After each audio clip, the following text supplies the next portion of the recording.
디지털 인문학은 인문학과 정보기술이 합쳐진 융합학문입니다. 전통적인 인문학의 연구 과정에 정보기술의 설계, 구축, 분석, 해석, 시각화의 과정이 융합되어 탄생한 인문학의 새로운 방법론이며 학문 분과입니다. 최근 대학에서 과학기술과 인문예술의 융합을 정체성으로 내세우는 학과를 신설하거나 역사문화 콘텐츠학과, 한일문화 콘텐츠학과 등 학과 명칭 뒤에 콘텐츠를 덧붙이는 방식으로 학과 정체성의 변화를 시도하고 있습니다. 일찍이 한국연구재단은 디지털 인문학을 이렇게 정의했습니다. 디지털 인문학은 인문지식 텍스트와 그 내용 및 문맥을 시각적으로 보여주는 멀티미디어 콘텐츠, 곧 사진, 동영상, 파노라마 영상, 전자지도, 3D 모델링 등을 학술적 스토리의 맥락에 따라 구조화한 하이퍼미디어 콘텐츠 개발이다. 쉽게 말하면 인문학 관련 내용을 디지털 콘텐츠 구축 사업으로 만드는 것입니다. 예를 들면 조선왕조실록의 디지털화를 들 수 있습니다. 그러나 김욱동 서강대 영문과 명예교수는 디지털 시대의 인문학에서 디지털 시대에 인문학의 위상이 저하된다고 생각합니다. 따라서 디지털 시대의 인문학의 위상을 새롭게 점검하고 앞으로 인문학이 나아갈 길을 제시하며 이렇게 말합니다. 인문학의 가장 핵심적인 기능은 비판적 사고, 창조적 사고, 통합적 사고다. 그런데 디지털 시대에 이르러 인문학의 이 세 가지 기능이 크나큰 도전을 받고 있다. 이 기능을 개발하는 것은 활자, 매체를 통한 독서를 통해서 비로소 가능하다. 디지털 치매를 걱정함입니다. 이것은 스마트폰 같은 디지털 기기를 과도하게 사용한 나머지 뇌에 이상이 생겨 일어나는 정신질환을 말합니다. 이것은 한국 의사들이 만든 용어입니다. 휴대전화가 없으면 자신의 전화번호도 제대로 외우지 못하고 내비게이션이 없으면 낯익은 길도 제대로 찾아가지 못하는 운전자들이 바로 디지털 디멘티아입니다. 그런데 활자, 매체를 통한 독서를 통해 인문학의 핵심적인 기능 세 가지를 개발할 수 있다는 말에는 약간의 의문이 듭니다. 가령 전통적인 인문학의 읽기, 해석, 비판적 시각, 글쓰기, 연대성은 디지털 인문학의 소셜 컴퓨팅, 데이터 마이닝, 비판적 판단, 협력 개발, 곧 디지털 편집과 협업을 통해 가능하기 때문입니다. 먼저 읽기는 소셜 컴퓨팅으로 이행됩니다.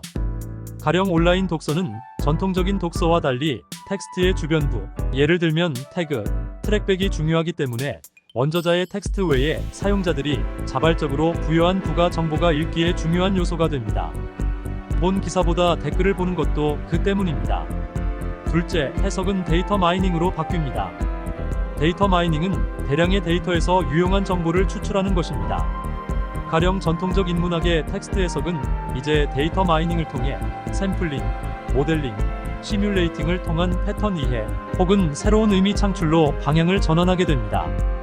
이것은 사회과학에서 유행하고 있는 빅데이터 분석과 관계가 있습니다. 부정적으로 보면 인문학이 정량 과학이 되어가는 것이기도 합니다. 셋째, 비판적 시각은 비판적 판단으로 진행됩니다. 가령 대화형 웹으로 알려진 웹 2.0 환경에서 집단지성으로 창출된 정보가 얼마나 신뢰할 수 있는지를 판단하는 것입니다. 개인의 비판적 시각이 판단으로 진행하는 것입니다. 왜냐하면 정보량이 많기 때문입니다. 넷째, 글쓰기는 말할 것도 없죠. 전혀 다른 차원으로 변화되었습니다. 가령 아날로그 시대의 글쓰기는 붓, 펜, 연필, 그리고 타자기 시대로 나눌 수 있습니다. 붓으로 글을 쓰던 시기에는 먹을 갈면서 생각을 가다듬었습니다. 연필로 글을 쓰던 시절에는 연필을 깎으면서, 그리고 원고지에 글을 적을 때는 사각사각 들리는 글씨 소리를 들으면서 생각을 펼쳐갔습니다. 그러나 컴퓨터의 등장은 글쓰기에 엄청난 변화를 가져왔습니다. 편집이 쉽다 보니 우리의 글을 쓰는 자세나 습관, 그리고 산출된 글의 모습도 바뀌기 시작했습니다.